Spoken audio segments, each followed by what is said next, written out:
Maplewood was the kind of American town people described as comfortably silent.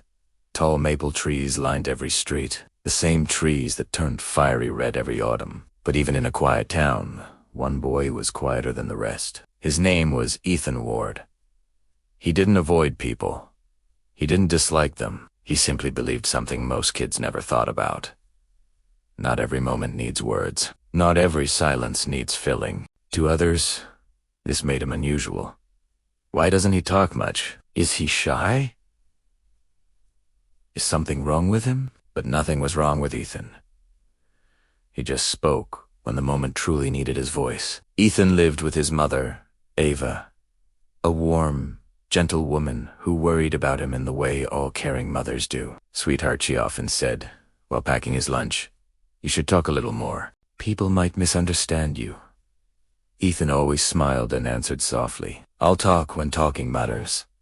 Ava didn't fully understand it, but she respected it because she knew where Ethan had learned this strange wisdom. From his grandfather, a calm, patient man who had passed away 2 years earlier. Ethan remembered sitting with him on the porch during a summer storm. Thunder rolled across the sky, and his grandfather had told him, "Before you speak, son, let your words pass through 3 gates.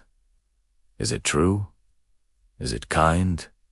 Is it necessary?" Those 3 gates became Ethan's compass. While other kids raced to be heard, Ethan listened. While others fought to be right, Ethan observed. He saw things people didn't know. He saw a lonely kid eating lunch alone, a teacher hiding frustration behind a smile, a janitor limping because of back pain. And though he didn't speak much, he felt deeply. But in middle school, silence is often misunderstood.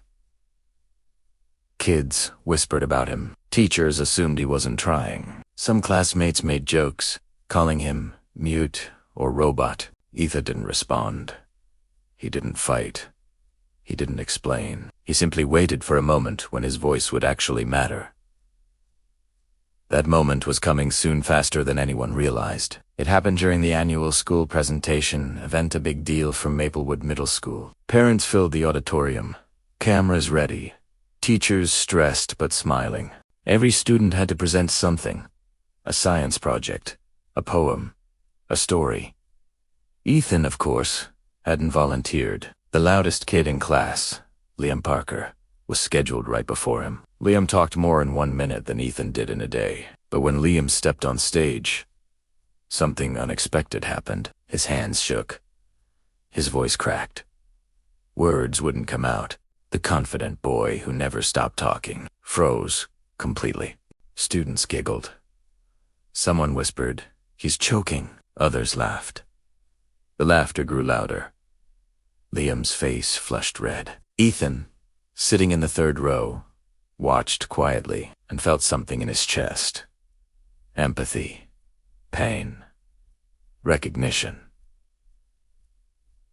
He knew what it felt like to be misunderstood. Before he realized it, Ethan stood up. His teacher looked shocked. "Ethan, do you need something?" "Yes," he said calmly. "I'd like to go next."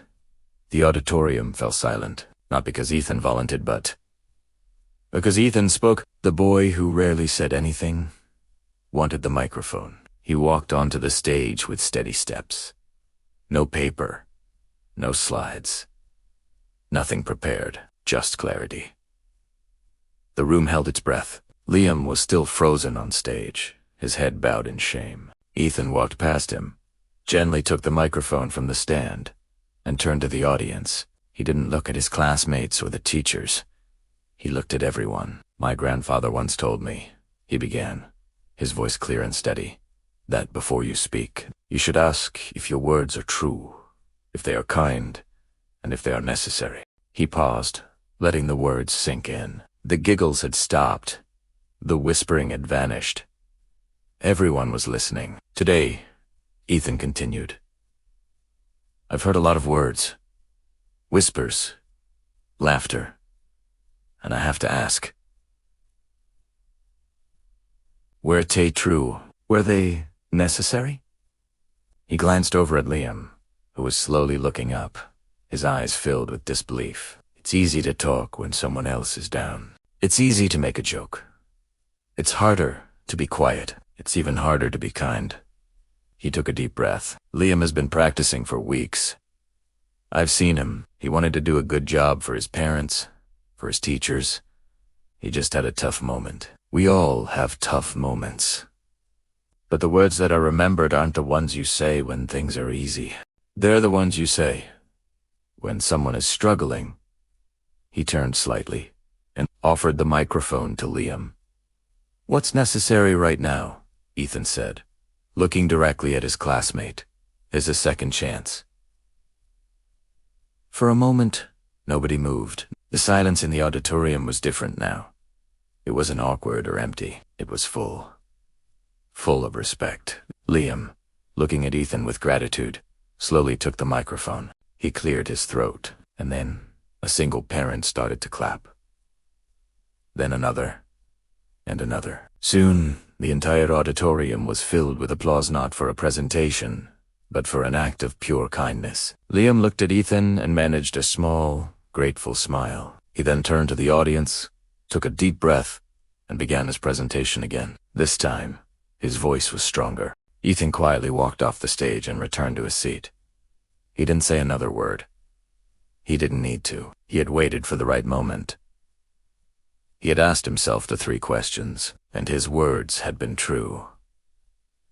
They had been kind, and in that moment, they had been absolutely necessary. He wasn't the mute kid anymore. He was Ethan, the boy who understood the true power of speech. That day, in a town known for its silence, a quiet boy taught everyone that the most powerful words are not the loudest, but the ones that matter most. His mother, Ava, sitting in the back row, wiped a tear from her eye.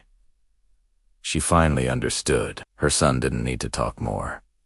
He just needed to be himself, and that was more than enough. In a world that never stops talking, sometimes the greatest strength lies in knowing when to listen and when to speak with purpose. True connection isn't about filling the silence, but about making the words we choose count. Sometimes we don't speak because we're scared, and sometimes we speak too much because we're scared. We laugh at others to hide our own fears, but we've all been where Liam is standing right now. The room quieted completely. Ethan continued. Talking isn't about being loud. It's about being understood. Maplewood was the kind of American town people described as comfortably silent. Tall maple trees lined every street, the same trees that turned fiery red every autumn. But even in a quiet town, one boy was quieter than the rest. His name was Ethan Ward. He didn't avoid people.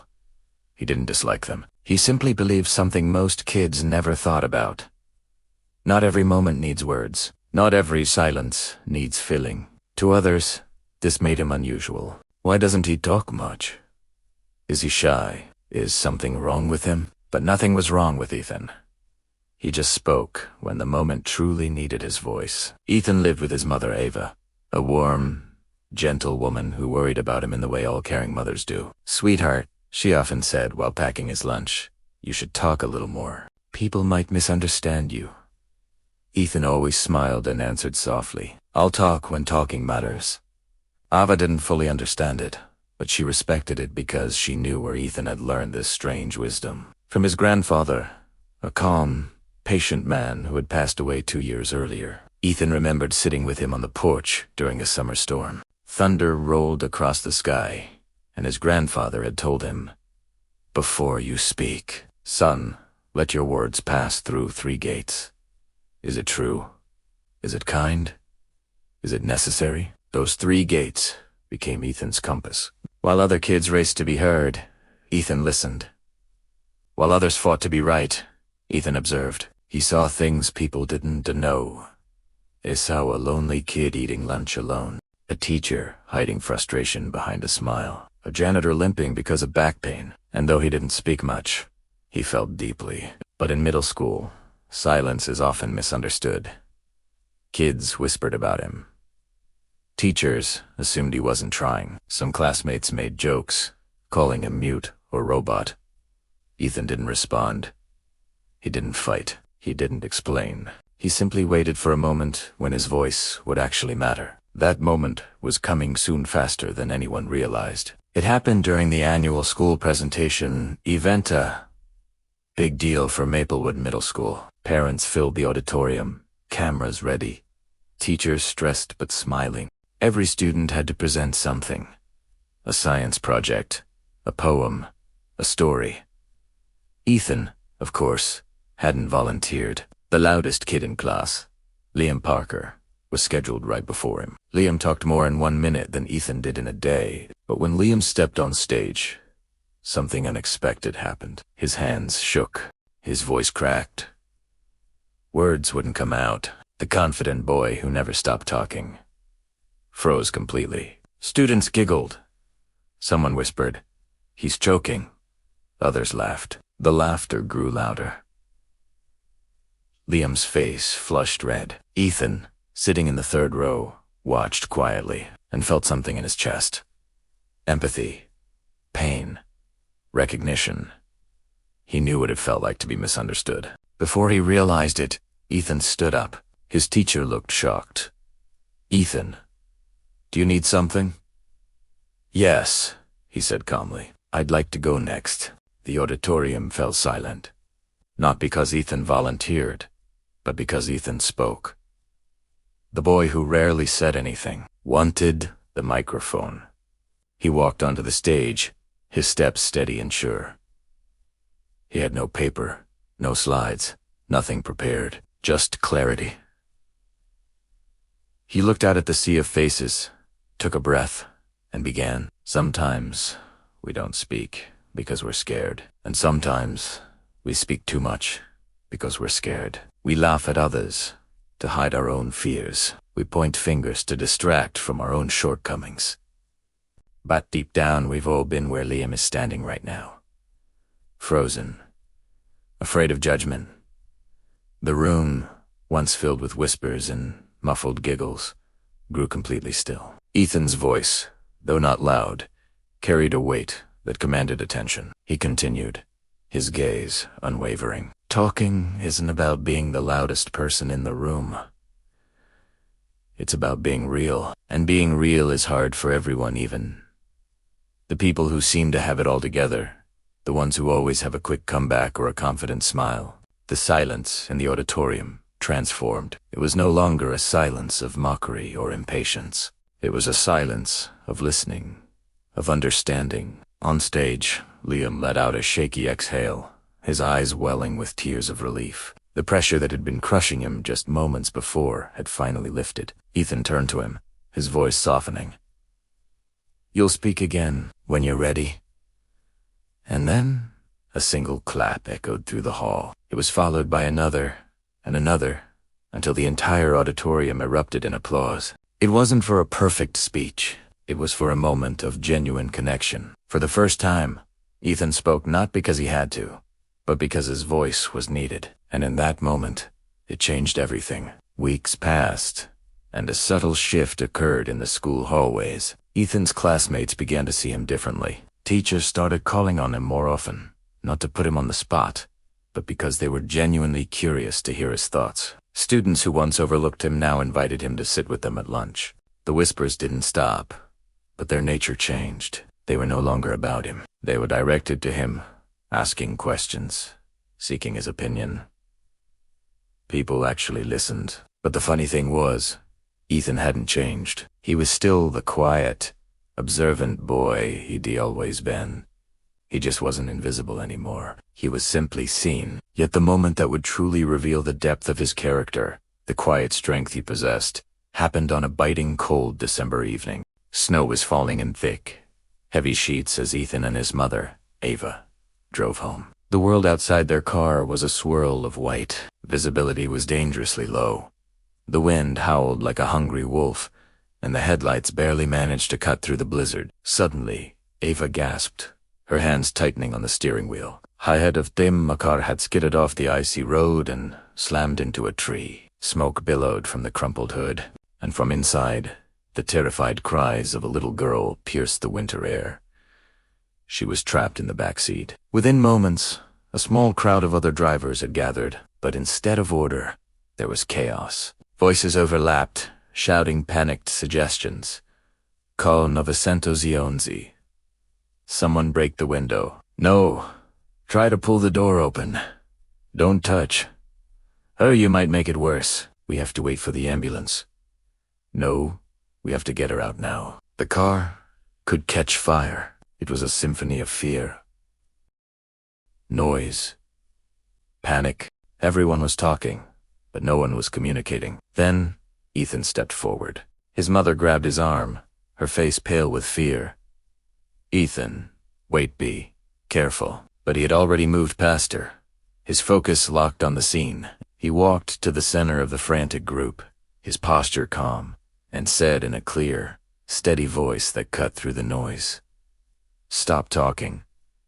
Everyone froze.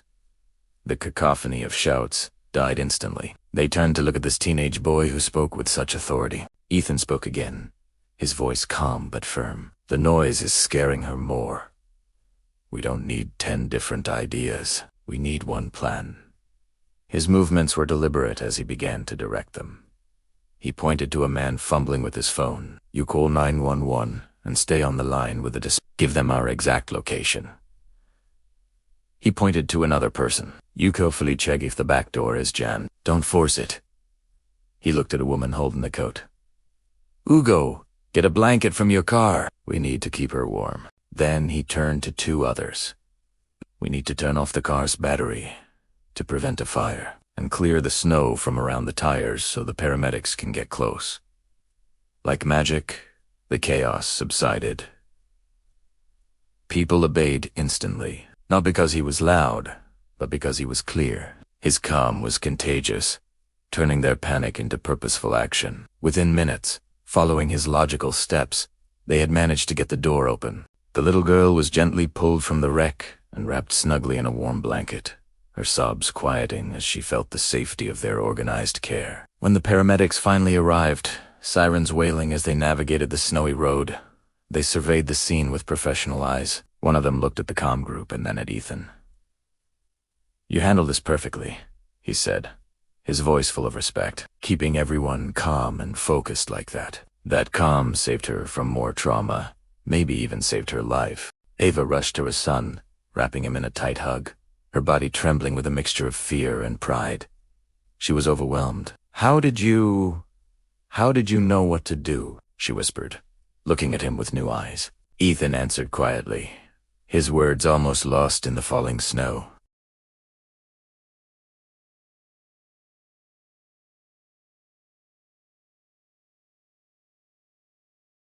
The story of the accident made the local news the next morning. The headline read, "Quiet Boy Guides Heroic Rescue in Snowstorm." The newfound attention was surreal. Parents would approach Ava in the grocery store to tell her what an amazing son she had. Teachers praised Ethan's quick thinking and leadership in class. People he'd never met would wave at him on the street. But the attention, the praise, it never really mattered to Ethan.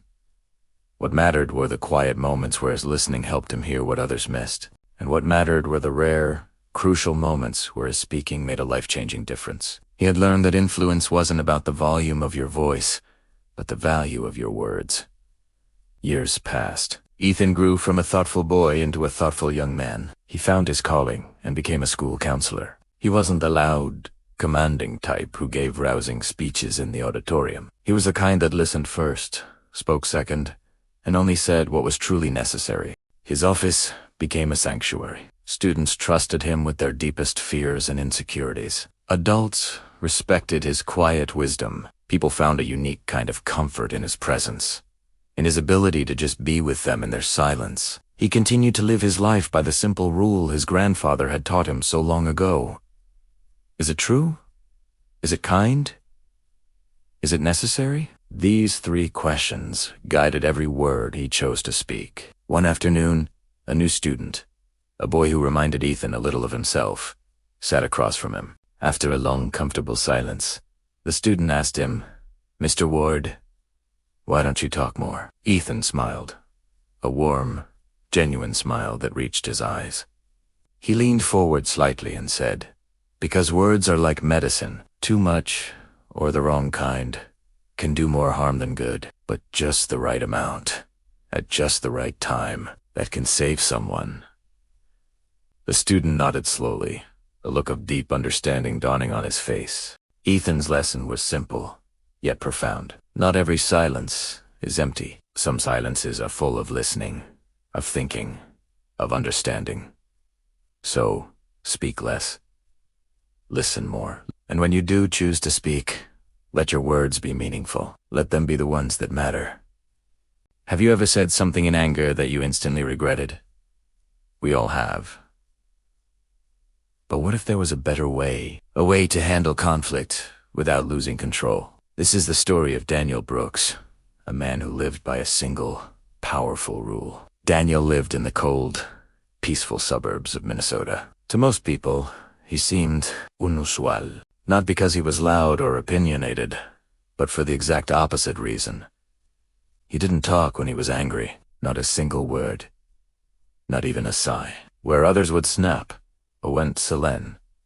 Where others fought back, he would simply step back. Where people reacted instantly, Daniel just didn't.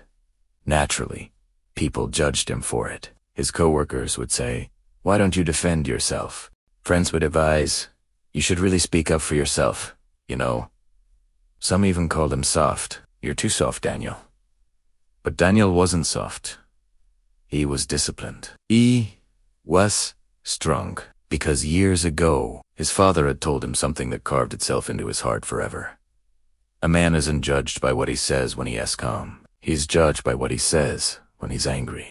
Daniel remembered that night like it was yesterday. He was only 8 years old. His father had just come home, looking exhausted from a long day at work. And then, the worst happened. Daniel, in a moment of childish clumsiness, spilled bright red juice all over his father's important work papers. It was a disaster. He braced himself, waiting for the yelling to start. But it never came. Instead, his father knelt down, looked him in the eye, and began gently wiping the papers. He said, "Son, I could yell right now, but if I do, my words will harm you more than this juice ever could. Remember, tease, when emotions rise, intelligence falls. So never, ever reply when you're angry." Daniel carried that lesson with him for the rest of his life. Now, at 32, Daniel worked at a bustling tech company in downtown Minneapolis. His colleagues liked him. He was reliable and kind. But they didn't quite understand him. During heated project meetings, when voices were raised and accusations flew, Daniel wouldn't engage in the fight. When others threw passive-aggressive insults his way, he stayed quiet. When tension in the room became unbearable, he would simply say, "I'll respond to this later." His silence was often mistaken for indifference or weakness. One afternoon, things came to a head during a high-stakes project meeting. His coworker Mark, frustrated and stressed, finally snapped. He slammed his hand on the table and pointed at Daniel. "You always act like you're better than us. Say something, Daniel. Stop staring like a robot." The room went dead silent. Everyone froze, their eyes darting between Mark and Daniel. Daniel took a slow, deliberate breath, his expression unreadable. "Mark," he began, his voice steady and calm. "I don't want to say something right now that I'll regret later." Mark, fuming, just scoffed, grabbed his things, and stormed out of the room. As the door slammed shut, some people shook their heads, whispering about how Daniel should have stood up for himself. Daniel remained quiet, but deep inside, a thought echoed. If only they knew. Silence wasn't weakness. Silence was control. It was his shield and his greatest strength. Even at home, the pressure was there. His mother, who loved him dearly, would often worry. "Daniel, people misunderstand you because you don't fight back. They think they can walk all over you." Daniel would just smile gently and reply, "Mom, anger is like a fire. You can't fight it with more fire. Even a small spark can burn down a whole home." He knew his path was a lonely one, but he believed in it. But there was one person who understood him completely, his younger sister, Lily. She was his confidant, his biggest supporter. Lily adored her older brother and his quiet strength. She would often tease him, saying, "You don't speak when you're angry." but your eyes sure do. Daniel would laugh every time she said that. She was the only one he allowed into his closely guarded emotional world. With Lily, he didn't need to explain his silence. She just understood. Life continued in its steady rhythm, with Daniel navigating the world with his quiet discipline. But everything was about to change. One evening, as he was winding down, his phone buzzed. He picked it up and saw a message. As I read it, the color drained from his face. The words on the screen were harsh, personal, incredibly cruel. It was a message designed to wound, a series of lies and accusations that could destroy a friendship, a job, his entire reputation. It was a betrayal from someone he had trusted. Daniel stared at the message for a long, long time. He could feel his knuckles tightening into a fist. His heart started pounding in his chest, a frantic drum against his ribs. And for the first time in many, many years, he felt that old, familiar fire rising inside him. The raw, primal urge to lash out, to defend himself, to hurt the person who had hurt him. All his life, he had lived by his father's rule. Silence had been his sanctuary. But this felt different. This was a direct attack, a calculated strike at his character. The world seemed to fade away, and all that was left was the glowing screen and the fire in his veins. Would he finally break his lifelong rule? Would he type out the furious, scathing reply that was forming in his mind? Or would silence save him one more time? What would you do? The story of what Daniel did next is a powerful lesson in emotional intelligence and the true meaning of strength. If you're intrigued and want to find out how Daniel handled this ultimate test, make sure you're subscribed to the channel. I promise, the conclusion to this story will change the way you think about anger. Thanks for watching, and I'll see you in the next video.